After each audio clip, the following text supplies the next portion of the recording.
Let's get started. I want to welcome everybody to this edition of the LTADchat Live here on Zoom. I'm Joe Eisman, along with my colleague Rick Howard. We've been doing these LTAD chats, and I should say Tony Moreno as well, in conjunction kind of with our efforts with the National Strength and Conditioning Association Special Interest Group.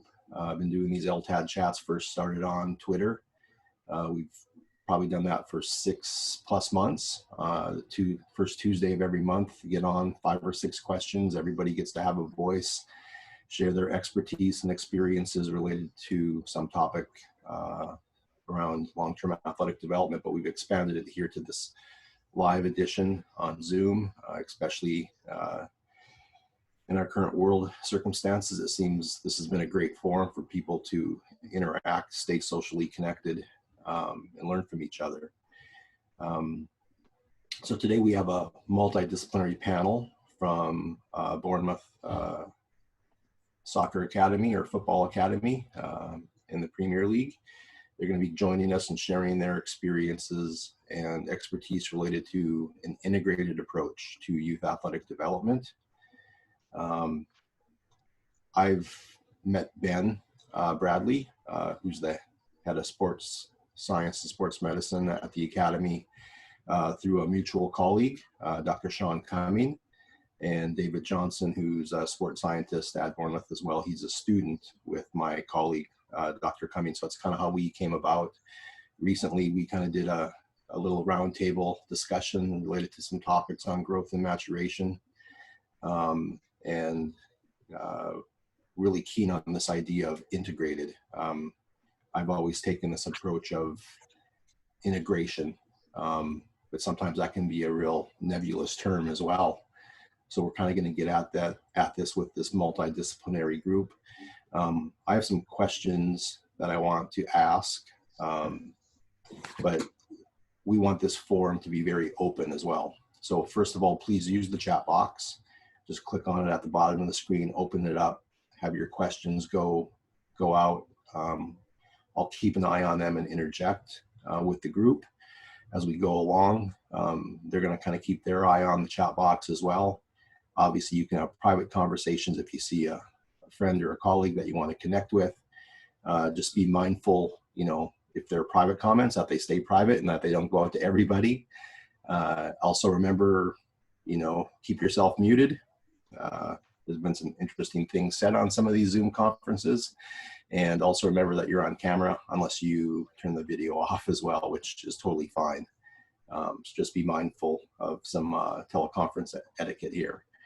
I'm going to let the group introduce themselves. And in that manner, what I want to do is really set the stage. First of all, we have people from around the world on this call this morning, and people are going to be watching it as this is being recorded. And I'm really speaking from perspective from the United States because that's what I know. And I know a lot of the strength and conditioning coaches or some of the athletic coaches don't have a very good feel for the academy system. So Ben, you can kind of get us started here, I think. And let's introduce, or let each member of the panel introduce themselves, what their role is. But before we do that, let's set the context as well. Let's kind of talk a little bit about the Premier League Academy system and the structure. And then let's get into the structure specifically at Bournemouth and let every panel member kind of introduce themselves a little bit and what their role is. Joe, sorry, I completely lost you for about 10 seconds there. Yeah, so let's just give an overview of kind of the Premier League Academy system and the structure of it. And then let's get specific into Bournemouth and let each panel member introduce themselves and what their role is at the Academy. Sorry, was that directed to me? I'm just really struggling. Sorry, Joe. Okay, yeah. I'm assuming somebody else can start off as well if they want to. But just one more time, Ben. So kind of give an overview of the Premier League Academy structure and the Academy system, and then speak specifically towards your academy, and then let's let all of the panelists kind of introduce themselves and describe their role within the academy. Yeah, again, I'm only getting bits of that. Bruce, I don't know if you want to take that question quickly, and then I'll sort of try and catch up, because I think I'm coming in and out here. Yeah, no problems. So hi everyone, my name's Bruce Ratchie. I'm Academy Head of Coaching and Development at AFC Bournemouth. My role is predominantly around managing and developing coaches. I'm also responsible for the coaching department in the academy. So in relation to kind of the themes of the day, LTAD is a massive part of what we do, and integration is something I think we're quite proud of at AFC Bournemouth Academy. So I guess I'm coming at it from a coach's perspective, and how we try and integrate with the other departments. I'm David Johnson. I'm an Academy Sports Scientist at AFC Bournemouth.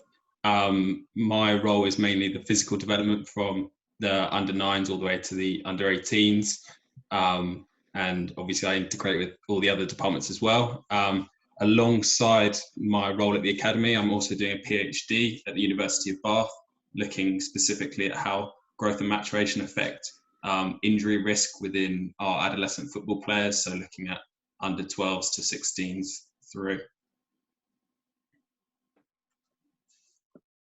I'm Jess Murray Fisher, so I'm the under-18 sports therapist at Bournemouth, and I also oversee the under-9s to 16s, just kind of throughout their development, especially into like the 13 and 14s age groups as well. Okay, everyone, sorry about that. I completely lost Joe for a sec, so hopefully my internet signal's all right now. So I'm Ben Bradley. I'm the Head of Sports Science and Medicine at AFC Bournemouth, or Head of Elite Performance, as it likes to get called these days. So it's my role to sort of lead the strategy behind the Sports Science and Medicine department, including obviously the sports science, the physio department, psychology, analysis, nutrition, and S&C, and all those things that go with it.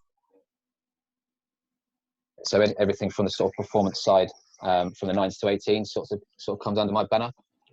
So obviously quite a broad role, and for me the sort of strategy behind integration is key to that one, with obviously having lots of people to speak to day to day, lots of people to design our strategy with, across the department, but also across other departments, including obviously the coaching department, recruitment, education, and the wider academy staff.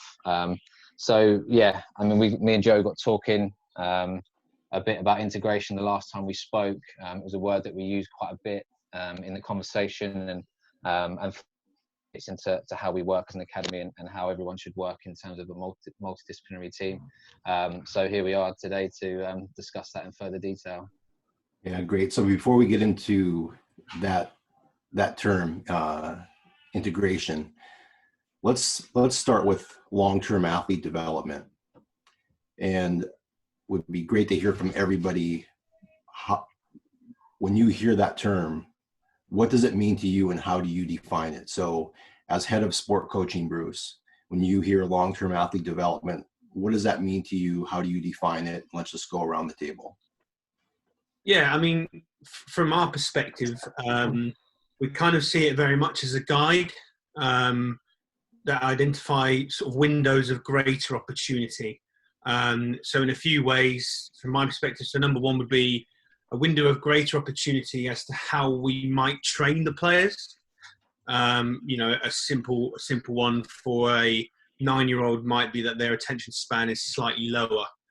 And then it would also sort of be the window of greater opportunity to select specialists, as in coaching staff, because coaching an under-18s team is very different to coaching an under-9s team. So, you know, these windows of greater opportunity provide some kind of guidance on that. I think the key for us, you know, at the academy and probably in the industry is it's about individual players. And whilst an LTAD will provide a guide, I think ultimately we try and track the players using our own metrics and our own opinion that will essentially guide what we do with them. And using that that allows us to ensure we kind of treat the players in an age and stage appropriate manner. Because whilst the window of opportunity is very different at 9 to 16, that doesn't mean that a 9-year-old might share certain characteristics with a 16-year-old. So for us, it's a guide, but potentially very useful. Yeah. So from a sort of physical sports science perspective, my opinion is that we use sort of a development model to try and progress our youth athletes towards becoming elite football players. So this sort of includes integration between loads of departments to look at technical, tactical, physical, psychological, and social factors, and all how those interplay in terms of their development. And then obviously, I know that Bruce and Ben are really big on this as well. It's all individualized. Everything we try to do in the academy is sort of individualized, and as Bruce said, it's got to be age and stage appropriate, and then also person specific. So each player has their own sort of development targets in terms of physical, psychological, and a technical, tactical perspective within the academy. I'll just jump in on that one. So for me, it starts with the vision of the academy and what sort of aims we set out for us, especially from my perspective as sports science and medicine team. So our aims are to provide a world-class elite performance environment for our players, in line with the overall strategy of the club, in terms of developing young players to be athletes, to be footballers, to be good people. So we do have a framework in place based on certain things from a sports science medicine perspective. So individualization, like Bruce and David have both just spoke about, is absolutely fundamental and key to everything we do. In terms of, if you're looking for specific examples from a sports science perspective, then something like our movement competency framework that runs right the way through the whole academy is absolutely pivotal to everything that we do. So that runs from 9s up to 18s. Everyone's on the same continuum. Everyone is working at their own pace, whether that be a slow pace, a more advanced pace. So everything we do is individualized, based around a certain framework. I think, like Bruce said, when we look at the wider academy and how we integrate and the different things that we do, we need to make sure the syllabus and the physical development syllabus match in certain areas. We need to make sure that our psych program complements that, and we get enough psych content into that. Bruce did touch on that to start with, and potentially attention span is something that obviously Bruce is keen to look into more. It would be nice to have a psych person on here as well, to be honest, but between us we do a pretty good job of covering that topic. So for me, we're looking at something that's long term, something that we don't expect to happen overnight. We're looking at something that's individualized right the way through, and again, the key I think you'll find from all of us is making sure it's specific to each individual, and we're not just putting players or athletes or people into boxes and expecting them all to react in the same way to the same stimulus. And if I can just jump in there, Ben, just from a medical point of view, especially like we've all touched on it being individual programs, but especially like injured athletes through their growth and maturation phase, we're really trying to individualize through that, making sure that players are continuing to develop, even if they can't perform certain criteria. I think that's the key from a medical point of view. Yeah, it's one thing that really comes up here is individualization, which I think I queued up a question on that, but I want to follow up with something that Bruce mentioned, because I think this is a really good teaching point for all of us. Bruce, you mentioned something about selecting coaches for age groups. And obviously, you know, sometimes there's talk like certain coaches work better with certain age groups, but can you talk a little bit more about how you go through that selection process? Yeah, I mean, it's a range of things. Obviously, we start with the recruitment of the member of staff. So we might run an interview, you know, face-to-face, or a practical interview. And then once they're in our building, we look at certain traits that might align to certain age groups more closely. Obviously, an example, some of our player development values at the foundation phase, which is U9 to 12, is around fun. So an obvious sort of characteristic we're looking for in our coaches is the ability to develop a rapport with the players. It's very important at that age for the players to trust the coach because they don't yet have that sense of self-efficacy. And then obviously under 18s, it needs to be more aligned to the first team. So, that member of staff or in the 16s, that member of staff might need to be more demanding. And again, excuse me, we've got a coach competency framework that we use that essentially grades the coaches in these areas. And then those grades help guide us as to where we think individuals might fit best. And also with which coach, because you might have a coach who's very good at one thing that can be supplemented by a coach that's very good at another. Yeah, good. Thanks for that insight, Bruce. That's excellent. Joe, can I just add something to that? Absolutely. Yeah, for me, I think as well, we need to have people that are wanting to work with the teams that they want, or the phases that we put them with. So essentially, we want to look for coaches, sports scientists that are working with athletes because they want to, and not because it's a stepping stone to somewhere else. Me and David sat in some interviews a while back, just before the lockdown, in fact, and for a sports scientist, 9 to 16s part-time role, and someone said one of the questions at the end was basically how will this help me get to the first team, and obviously straight away that was a bit of a red flag for us. We want people to be passionate about working with the foundation phase, the youth development phase, or the PDP, and first team maybe somewhere in the future, but for the here and now we're looking for people that are passionate about working with the age groups that they're working with, and obviously that's from a coaching perspective, a sports science perspective, a medical perspective. A lot of people want to work in first teams, but there's a lot more jobs in academy structures, and hopefully we can find the right individuals that are willing to put the time and effort into developing their skills with those groups as well.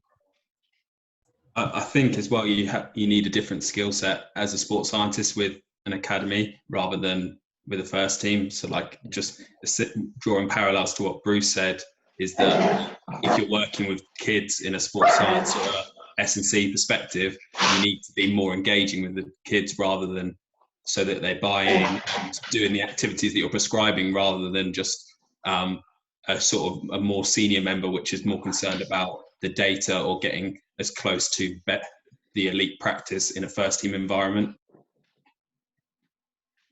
Great. Jess, do you want to jump in and add anything from a medical perspective on this question? Yeah, sure. From a medical perspective, exactly what kind of Ben, Bruce and David have all said is we want those individuals that really can focus in on the growth-related injuries and have an interest in them. I think it's such a wide perspective of what's the best treatment protocol to follow. So we're still developing best ways for us to manage those. So I'd rather have a team with me that can target those individuals, be able to adapt to different ways to treating them rather than just using it as like a stepping stone to the first team. Yeah, Ben, you used the word phase. And obviously, I think everybody is familiar with general phases or stages, in various models, whether it be like the classic LTAD models. People usually will take on their own, description and connotation of them, developmental, foundational, performance phase. What does your structure look like at Bournemouth? Yeah, so we're obviously part of the Premier League's Elite Player Performance Plan that was introduced sort of around 2012, I think. So our academy is separated into three phases. So the under 9s to under 12s for us is our foundation phase. The under 13s to sort of 15, 16s is the youth development phase. And then we've got our professional development phase, which is we sort of add our 16s into that these days. So 16s, 18s, and then our under 21 or under 23 squad above that, however you want to say that one. And obviously there's different focuses across each. So foundation phase, we're looking at fundamental movements. We're looking at the central nervous system development and those types of things from a sports science perspective. Before we move into the youth development phase, where we're coming into the growth spurt phase, and we're looking quite a lot into growth-related injuries, and we're looking into how individual players are getting along that pathway and how that affects them in terms of injury and performance and that sort of stuff. I'm sure we'll get into more of that stuff in a bit, and then into the professional development phase. So sort of under 16s, but really when we get to the under 18s, the players generally have then left school and come into us on a full-time basis. They start getting paid. So they're with us day to day, 6 days a week, generally are under 18s. And that's basically their job. So for anyone that doesn't know the academy structure, that's sort of how it works for us over here. And then in terms of how we staff that, I don't know if we've got questions coming up on that, Joe, but that all depends potentially on the category of each academy. So that the system works from category 1 down to category 4. 1 being sort of the highest category, meaning that the standards for the numbers of staff, the facilities, and the sort of contact time you can provide are the highest, going down to sort of Cat 2, 3, and 4. For us at the moment, we're a Category 3 academy, although we're in the Premier League. We still are awaiting our new training ground with the facilities that we need to be pushed up through the academy EPPP banners. We were due to have our Category 2 EPPP audit just before coronavirus came along, so that's now on hold, unfortunately, but obviously that's something for us to look at in the future. Yeah, let's get into the weeds here about this idea of integration and what that means to be integrated. And I just think from the dialogue so far on this show, we can see how the 4 of you, and obviously there's other staff members involved as well, really have this integrated approach. But what does integrated mean to you? So each of you can kind of talk about what integrated means and then how you work alongside each other, and let's try to get some specific examples and some dialogue back and forth between each of you here. Yeah, I don't mind starting that off. So for me, the word integrated's become more and more important in my role and the academy as we've grown and as I've grown with it. So I joined the academy probably almost 7 years ago now, when the academy was a lot smaller than it is now. The sports science and medicine department consisted of a full-time physio, 1 full-time physio for everyone, and then myself as a sports scientist off the back of uni and an internship, and that was only a short-term role at the time that ended up getting into full-time quite quickly. So that's then gone from just 2 people to myself as the head of department, alongside 3 full-time therapists or physios. David is our full-time sports scientist, part-time S&C coach, our full-time analyst, part-time analyst. We've got a psychologist that works sort of on an ad hoc basis, the same with a nutritionist. And we've also got placement students that supplement that as well. David came in as a PhD student and part-time sports science-wise, and we've got a PhD psych student in as well. So the department's grown quite a lot. And for me, as someone that's overseen that growth over the last few years, it's challenged my skill set to make sure that I am able to manage across those departments. And then as we've grown again, it becomes quite clear that those departments, all as well as integrating with each other, need to integrate with the rest of the departments across the academy. So for example, coaching, we need to ensure that like I said before, our coaching and physical development programs line up. We need to make sure that the coaches are aware of what we're trying to do and they understand that. Same with recruitment. You know, we work really closely with the recruitment on our trialists, maturation testing for those, developing physical reports for our players, trialists, how we compare each of those to each other. So real couple of quick basic examples there of how, for me, the process of myself thinking I could change the world as a sports scientist on my own when I first started out has become me knowing that, you know, we can't really get anything done unless we're all working together and on the same page.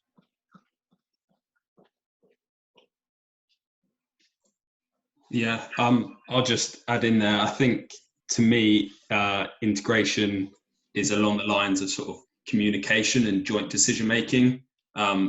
A lot of the time in the academy, we have to make decisions about players and training and various different factors, which is going to affect how they develop. And what we try to do as an academy is involve as many people from different departments in each of those decisions. So if there's a decision based upon a player's rehab or a player's training or their individual development plan, then multiple members of staff will get involved and speak about and discuss what they think is best practice with regards to that specific player at that specific time. So that sort of relates back to our individualization aspect.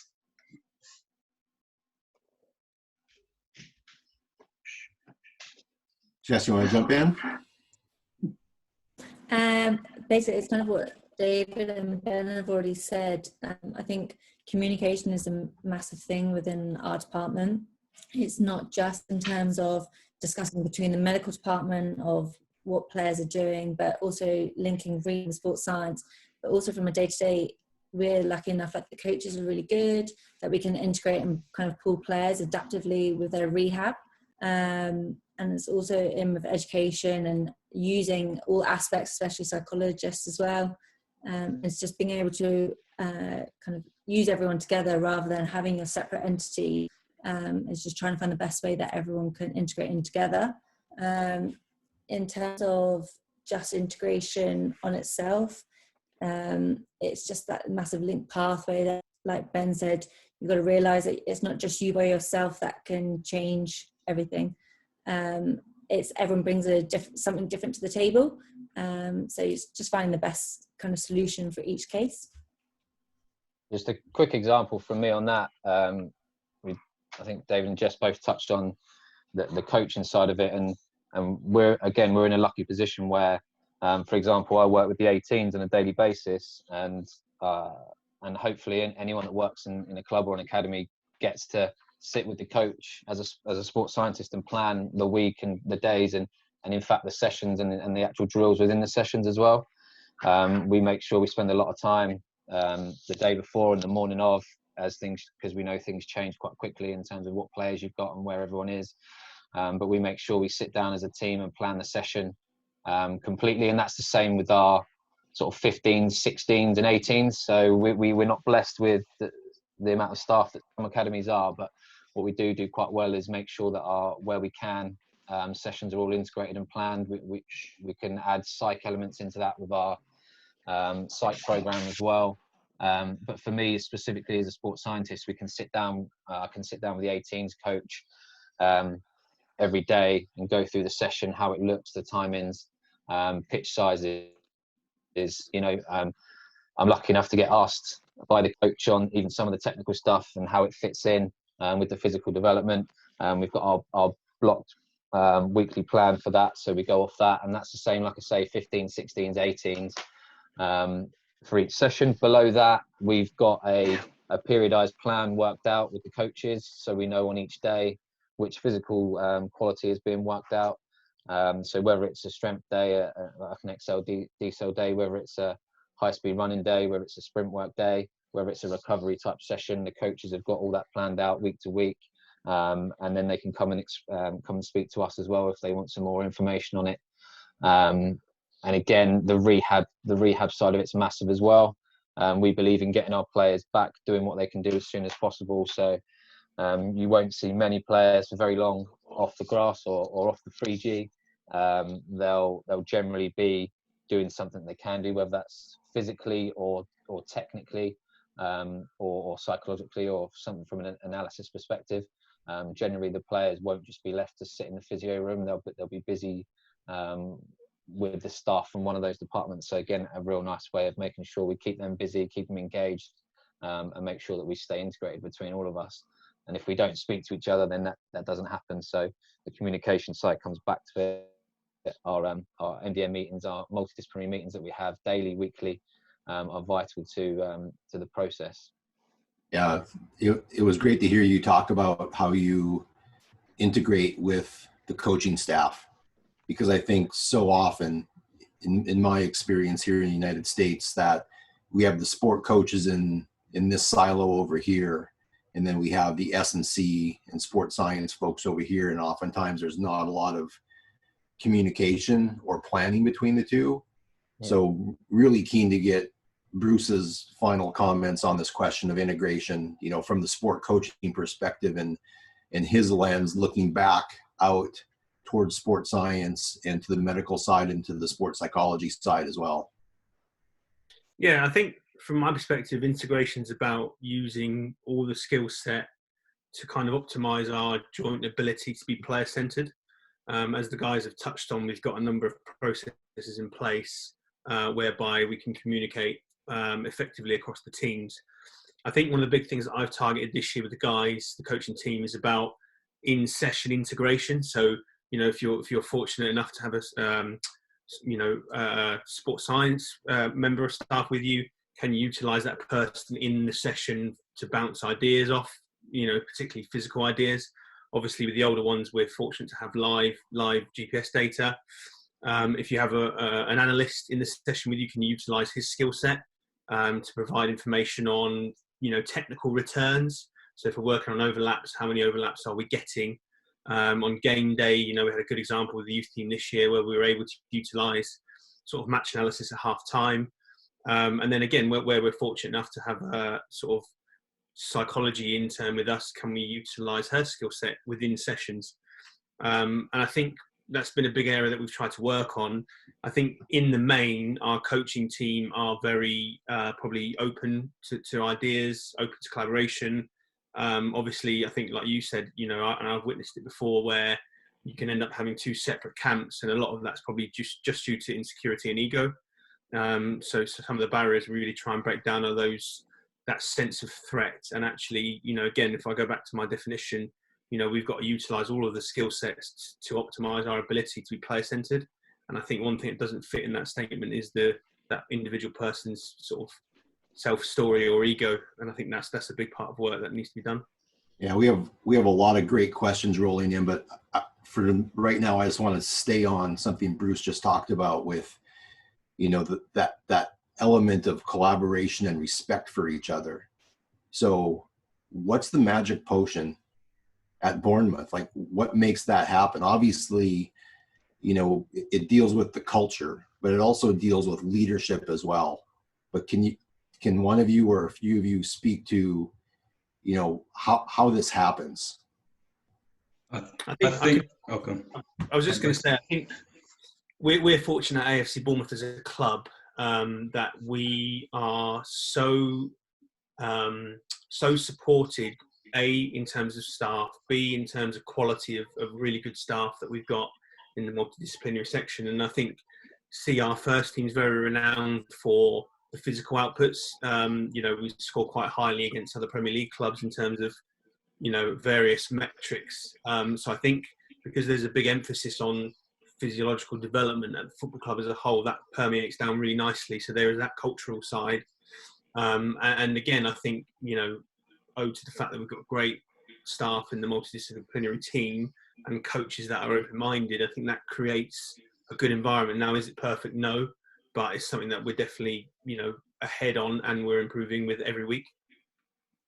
Yeah, just jumping in on that, I think it definitely comes down to the coaches that you recruit and select. And Bruce, I know, looks for open-minded but also critical coaches. So it's quite nice being a sports scientist and you making a recommendation to the coach and him saying why, and then you have a really good discussion about how you can make a certain drill or a certain session even better by integrating and bouncing ideas off each other.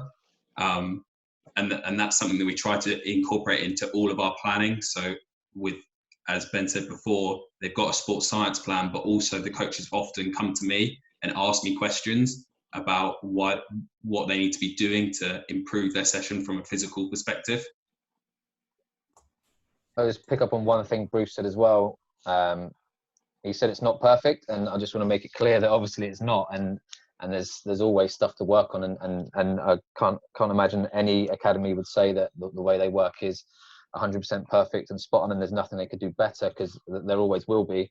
But the really important part is the staff. It is the culture at the club.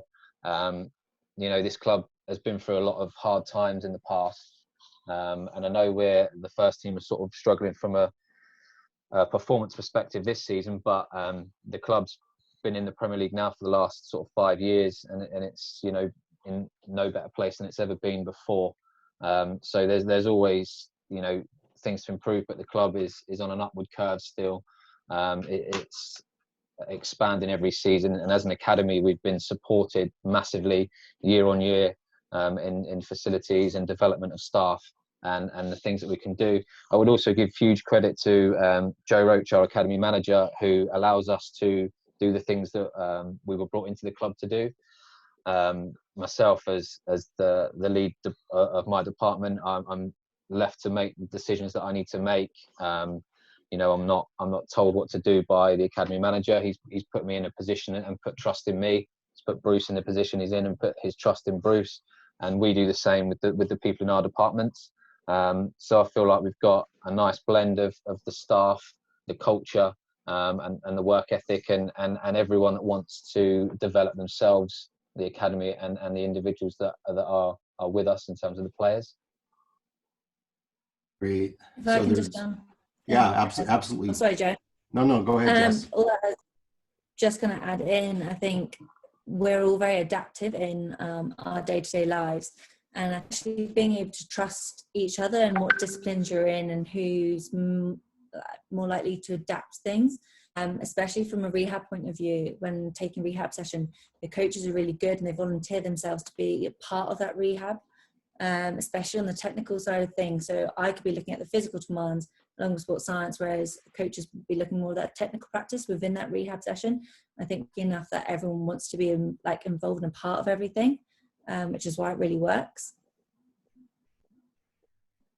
Good. So again, several excellent questions here in the chat box. There are 3 of them that I'm going to try to weave together into one really loaded question. Okay. What does the strength and conditioning schedule look like across the week, across the 3 developmental phases, and specifically during the adolescent growth spurt when we have different characteristics and needs? How are things individualized? And then finally, how is that linked to the coaching schedule? That really is a loaded question. If I just go across the week, and then DJ, I'll let you go into the specifics. So from a foundation phase perspective, they train Tuesday, Wednesday, and Thursdays, the 9 to 12. So they've got a session on a Tuesday evening. From a sports science perspective, we get sort of 15 minutes with those guys at the start of training to work on their movement competency, which is what we call AFCB basics. So that's the program I alluded to at the start, that they're all on across the academy, and they're all individualized in that sense. So each player has an individual on-field S&C program, if you like, which becomes their sort of first part of their warm-up, their movement competency work, their injury prevention work, and also their sort of constant screen as to how we look at their movements. So they do that for sort of 10-15 minutes, and then they'll get, normally with David or one of the interns, they'll get some specific S&C work in terms of generally running mechanics, that sort of stuff, but depending on what day it is. So that would be the same for them on a Tuesday and a Thursday. On a Wednesday, they're in for their S&C session and their futsal. So they do futsal for half the session with the coaches, and they'll do S&C with us for the other half of the session.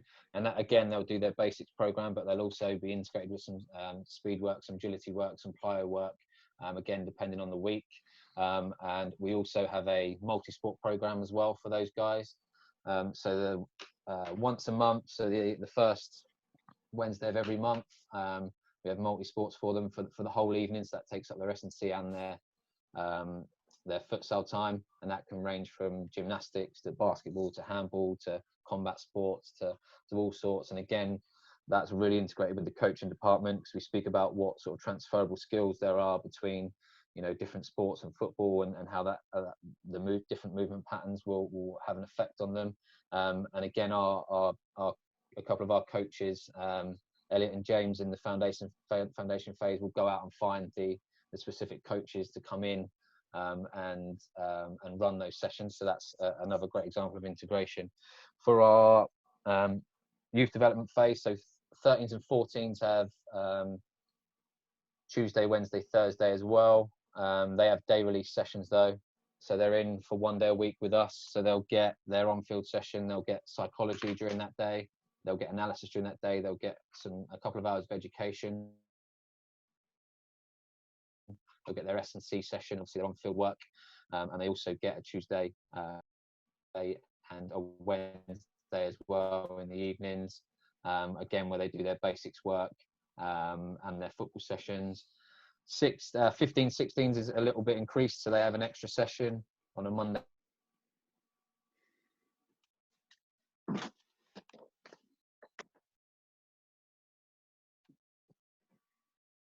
can see Ben looks to be frozen there. So David or somebody else want to pick up for him until he comes back on?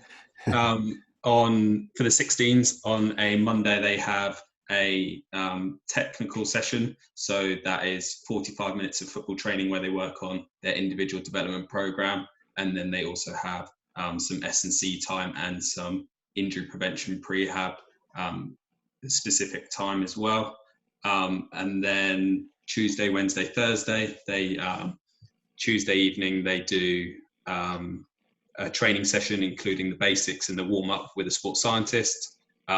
Wednesday, they have their day release session, which involves education, a gym session, an on-pitch session, psychology and analysis. And then Thursday is an evening session again, where they get their sports science or physical demands at the start of the session, and then into a 2-hour session, and then obviously the weekend sessions after that.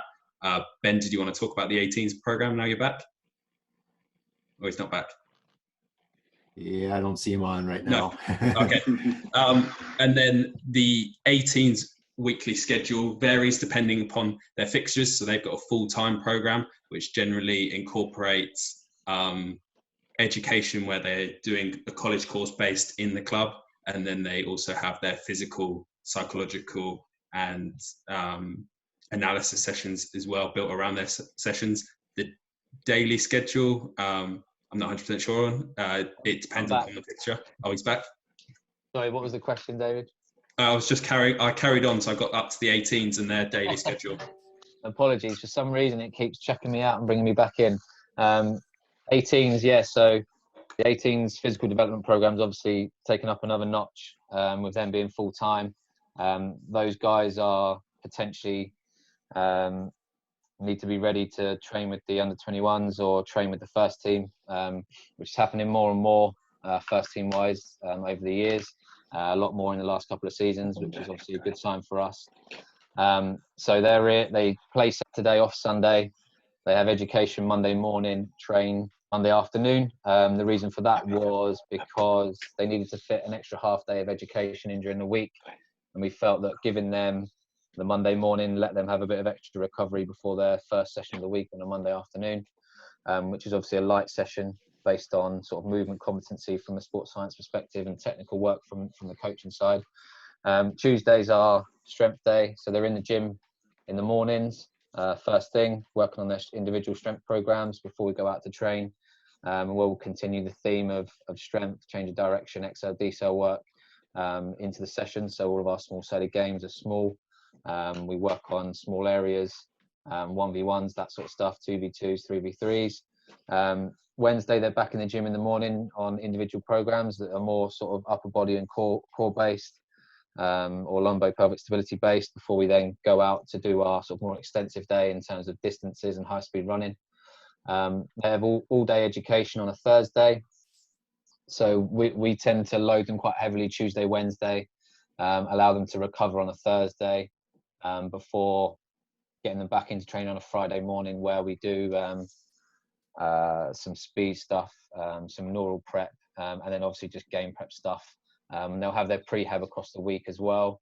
On the days where we don't do any lower body S&C, they'll do that each day. And then obviously they'll have their game day on a Saturday morning. And then, Joe, I'll just jump in about the growth spurt stuff. So with regards to our program, we, as part of my PhD, we had some focus groups which discussed with the medical, sports science and the coaching department about how we could best adapt training load for those players within the growth spurt. So for our YDP phase, that's 13s, 14s, 15s and 16s, they have a slightly adapted program depending if they have been red flagged with risk factors. So the risk factors came out of injury data that we had collected within the club, and then we related those to growth and maturation factors, and we identified thresholds that we thought would increase their probability of injury above a certain amount. We then changed each player's program depending if they have those risk factors. So they have a slightly reduced training load by 45 minutes. They then have some injury prevention exercises that are provided by the physio instead. And then they have some football technical training. Often we make this as low physical load as possible. So we often get them to take their shoes off or are completely static. And then I collaborate with the coaches depending on different technical drills that we can run for them. And then we provide some balance and coordination training. For the 13s, 14s, this is another example of the integration within the academy, where we decided to change and adapt our Wednesday night futsal session because the coaches thought that session was the least associated with what they see on a Saturday in terms of an 11-a-side game. And the medical department thought that was the session that put the players most at risk for gaining overuse injuries in terms of the hard floor and the repetitive stress of accelerating and decelerating associated with futsal. So that was then the session that we adapted. Yeah, Jess, do you want to jump in and maybe expand on that as well from, like a physio/medical perspective? Yeah, so with the individuals, so anyone that's counted, as David said, within their kind of PhD, or even sometimes players could come to one of the medical staff and notify us of their symptoms, of what they're feeling during training. We'll sit down as an MDT and we'll discuss what stage we think they're going to be in. So as a kind of sports science and medical department, we've designed like our own growth and maturation pathway, and kind of we monitor what stage they're at of that injury. So whether they're able to train a certain amount of minutes, whether we want to highlight them playing matches over a certain training, and what kind of, we just kind of like to monitor them in which stage, and whether our prevention is actually helping them or whether they need a bit more of a drastic change in their training schedule. So that's kind of what we've developed for the individuals, and we're kind of playing around with it at the moment. But that's what we found best, because we want to keep all the players that are kind of within their growth maturation stage of keep them within training. It's just finding what's best for them at that current stage. Yeah, Bruce, anything to add on? Kind of your element was kind of at the end of that question, I think, in terms of what they're doing in strength and conditioning and in physio, how that's linking up with, what's going on from a coaching perspective and on the pitch. Yeah, I mean, in a few ways, as the guys kind of highlighted, we obviously try and modify training accordingly whilst still trying to get as much as we can out football-wise. So an example would have been we had a young player with some pretty bad growth injuries, and we did a lot of technical work with him. And our aim was to ensure that he could gain technically, even if he couldn't gain in certain other areas. And I think, kind of in response to the question about the coaching program, obviously, as Ben highlighted, we have a weekly periodization sort of program from a physical perspective. So we'll try and hit certain returns on certain days. So the coaching team are aware that if they have a technical or tactical theme, which might be, for example, I used the example earlier of overlaps. Now, you might need a certain pitch size to ensure the right number of overlaps are kind of produced or brought about. So therefore, the coaches will try and align their week towards the physical returns required. So if we know we've got a big area size on a Wednesday or a Thursday, that might be a great session to get lots of overlaps in. And there might be slightly different returns that you could get in different parts of the week. So we do try and obviously align it together. And again, it's not always perfect. Some sessions we want more overlaps and we don't get quite as many. Some sessions we want more accels and decels and we don't get quite as many as we'd like. But I think it's very much a process of constant planning, like the guy said earlier, from an MDT perspective, and also constant reflection and review. So another big thing we try and push is, especially from my perspective, as the coach has been really reflective and open to review, because I think if you can do that, you'll learn a lot quicker. So that's vital. Yeah, good. I'm going to move on to a question related to assessment. So early on and throughout, we've really been talking about individualization. And I know that you all are doing a fair bit of assessment, and there's been some, mention of assessment along the way, but let's kind of dig in here and talk about the assessment protocols, when, how often, and specifically I want to get into the importance of assessing growth and maturation, and then how that's communicated across the departments as well, as these youngsters go through the pathway. Yeah, so we measure growth and maturation on a quarterly basis, so every 3 months. This information is then provided to everyone in the academy across the board at that given time point. We then use that data to inform, obviously, our training in terms of lightening the load for some specific players. We also do regular biobanding weeks, and that also comes in part with what we prescribe from a conditioning and a S&C perspective. We then use this information regularly with our coaches. So we have a retain and release policy, and this involves a multidisciplinary team discussing about players and whether they should be retained or released. And growth and maturation is, so I provide sheets and feedback during those meetings so that the coaches, recruitment staff, physios, sports scientists can understand where each individual is at that given time point, and also compare them to their peers so we can understand where they are at. We also obviously measure all the trialists as they come into the academy. So that's one of the first things we do, is we test them, and then we provide feedback to their age group coaches as well as the recruitment staff on growth and maturation and physical testing scores.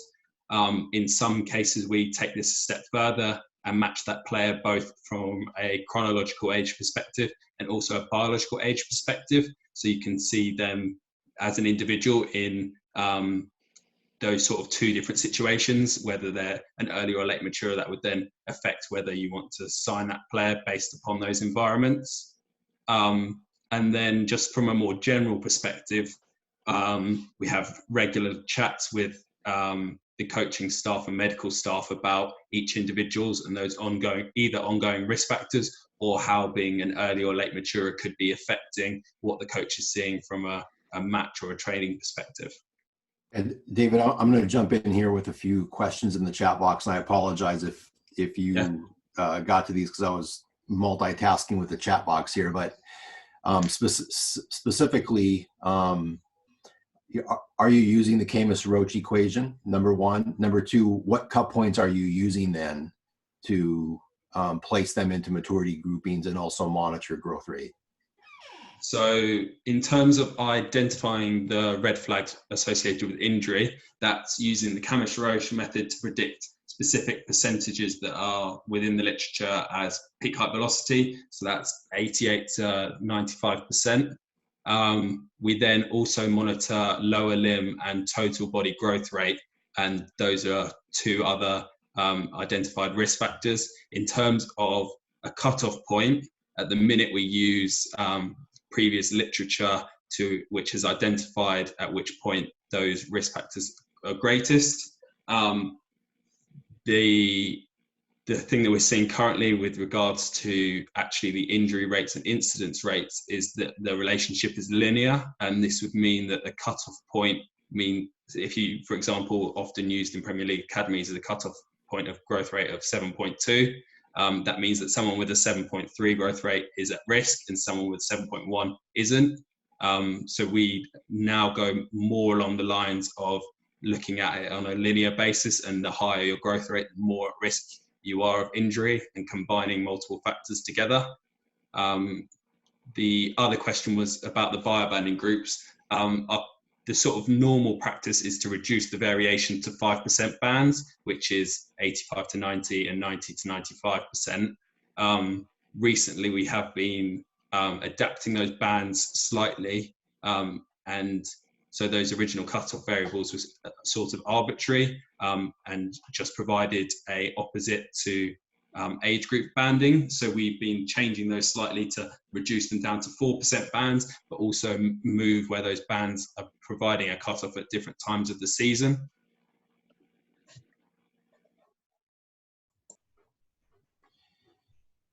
Anybody else want to jump in on this one?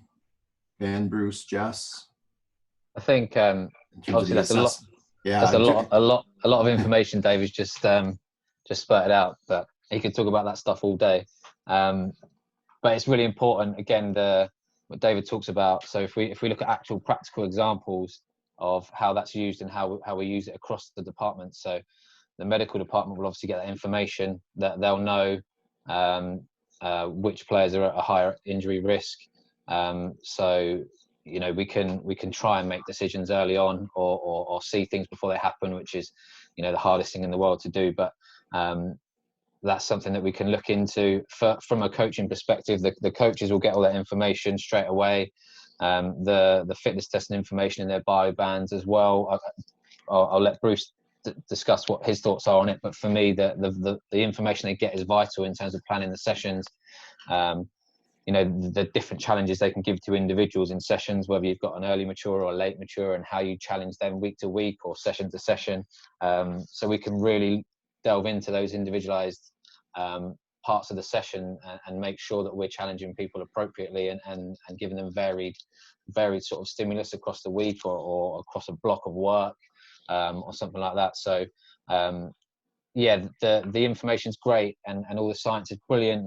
Like David just said, the stuff that David's working on is fantastic, but we need to make sure we can action that, and that's where again the integration comes in with the medical department, with the coaching department, and as David touched on, with the recruitment department as well.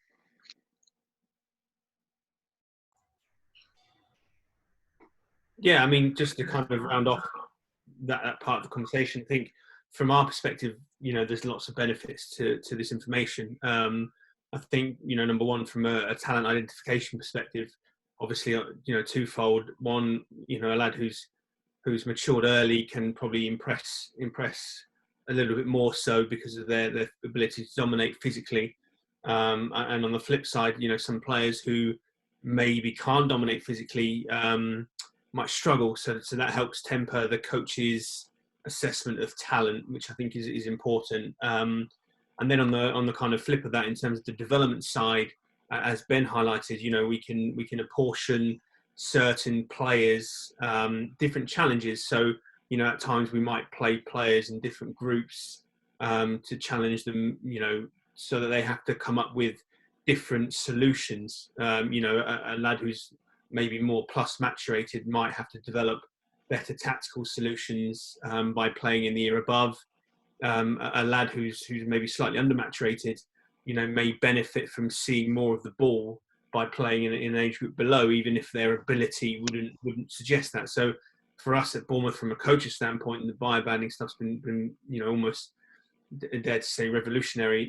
We've really embraced it and utilised it, and it's become a big part of our language. So it's been a great addition to the academy, especially from our perspective. And the stuff Bruce talks about in terms of the playing up, playing down, the biobanding stuff, we've seen in our research, and the players are telling us that's what's happening as well. So it might be from a subjective point of view, but that is what they're telling us, which is why we've integrated the biobanding program so much, and why we sort of tweak our squads quite a bit in terms of where players are playing up and potentially even playing down. So we're just trying to vary that challenge, and like I say, we think that the right research to back that up as well. And we did a biobanding paper that came out last year that we worked on way back in 2016. So we've been biobanding since 2015. So we've got sort of 5 years worth of research and information on that in-house and sort of outside as well, in terms of playing games against other academies. So for us, it's been a real staple to the program, and without the information that we gather, sort of that every 3 months, we wouldn't be able to do it.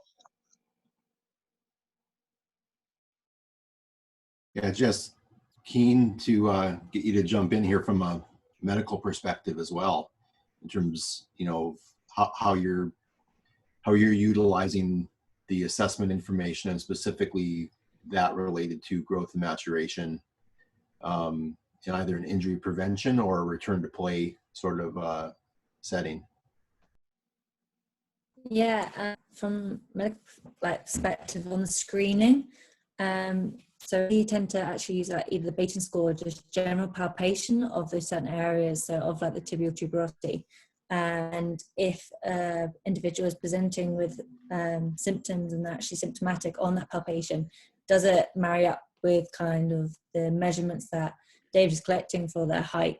And can we catch it early in terms of, if they're not symptomatic, let's keep them going.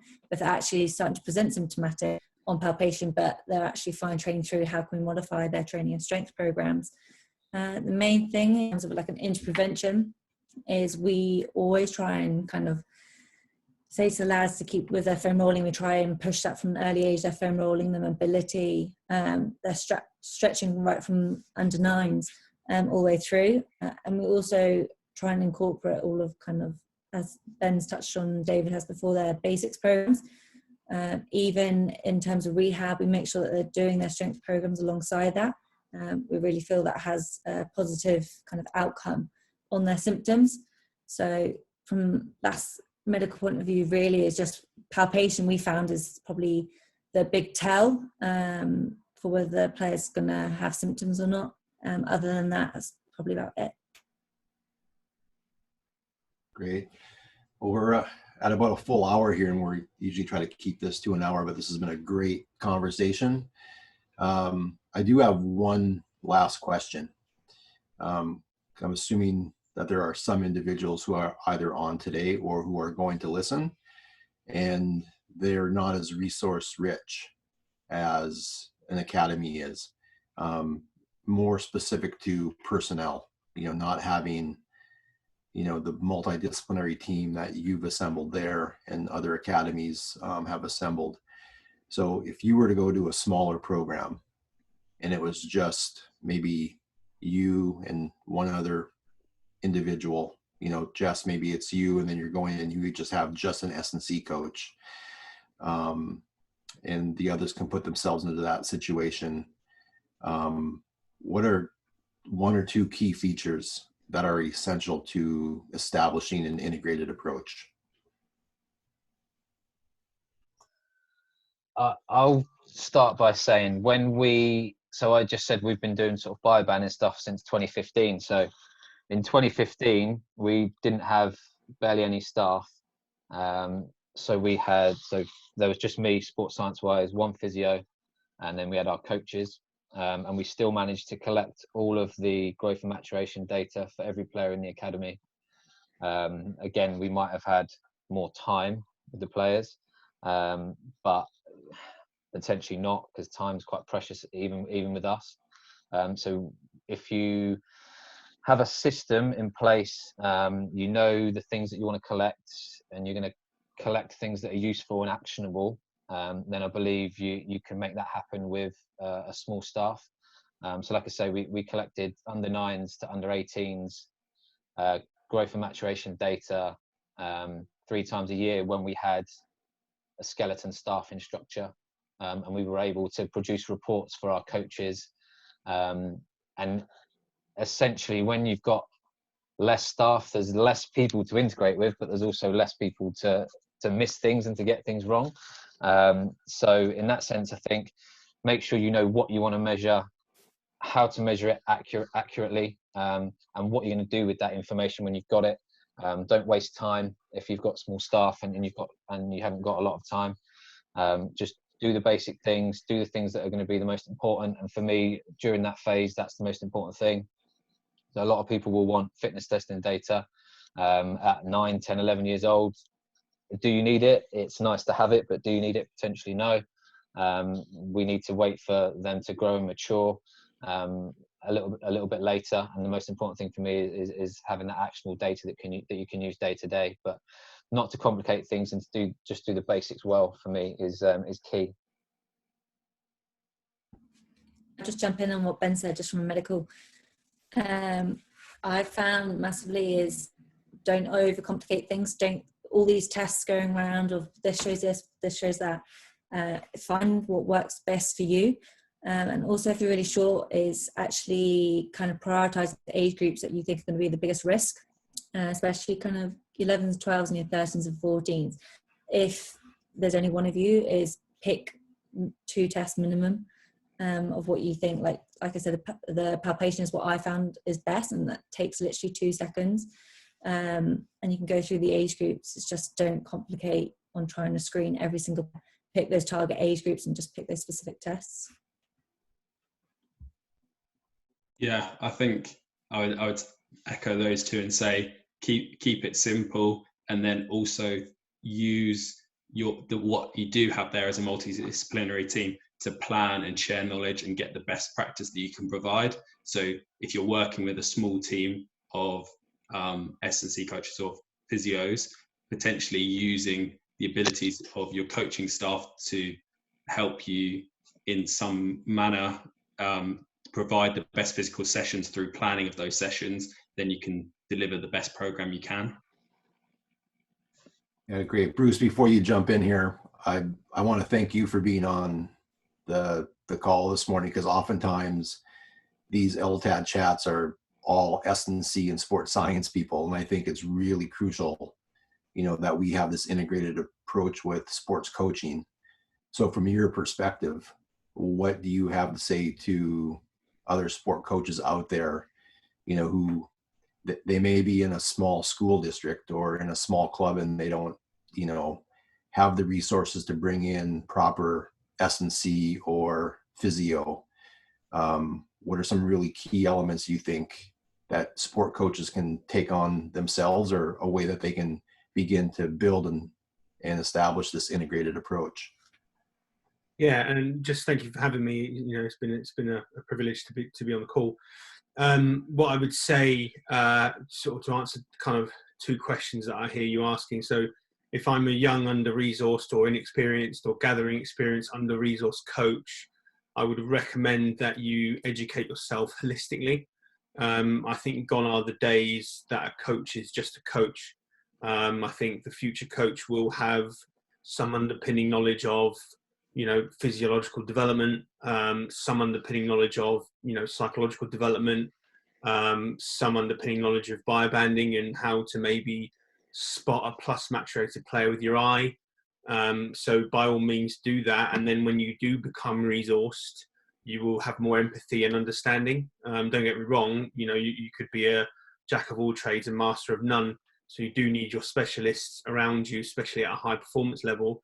However, I would recommend, I took a similar path and educated myself in other areas, and it becomes powerful because you're a lot more curious and understanding of these areas, as opposed to maybe being slightly more ignorant. Now, when you do have the resources, the biggest thing I would say is about sort of leaving your ego at the door. Now, it's easy to say, but I think it's important for coaches to understand that, members of the multidisciplinary team aren't a threat, they're support, and you work as a team. And I think, like you would with all of your players and with all of your staff, you'd work together. And I think that's the most important thing, is to kind of, as I sort of said earlier, for me, it's really important to utilise all of your skill set in the team to put the player at the middle, as opposed to, that need to kind of be in charge. And I think hopefully with time, younger coaches who come through, the next generation, who are, a bit more akin to knowledge because of things like the iPhone and Google, maybe be a little bit more open to, sports science support, which I think is really, really important. Yeah, great response right there. What I keep hearing is, we have the model in place, we kind of know what to do, but at the end of the day, it comes down to people, doesn't it? Like the integrated approach, you just kept hearing it for the last hour, is about communication and collaboration, and leaving your ego at the door and respecting each other and allowing each other to do their jobs and, to work collaboratively. So important. Sometimes easier said than done, though. You guys are very fortunate to have the leadership and the culture that you do within your organization. I trust that this was helpful for everybody on the call and for everybody who is going to go back and listen to it again, watch it again in the future. So with that said, thanks for the 4 panelists. Thanks for everybody for being on this morning. The next live version of LTADchat will be Saturday, April 25th, 10 a.m. U.S. Eastern Time. We have 3 female S&C coaches who also coach sport, and they're going to talk about coaching youth and teen females. Really important topic. We have several other live LTAD chats in the queue here, just trying to find times when they're going to be scheduled. Actually, David has agreed to be on one that we're going to look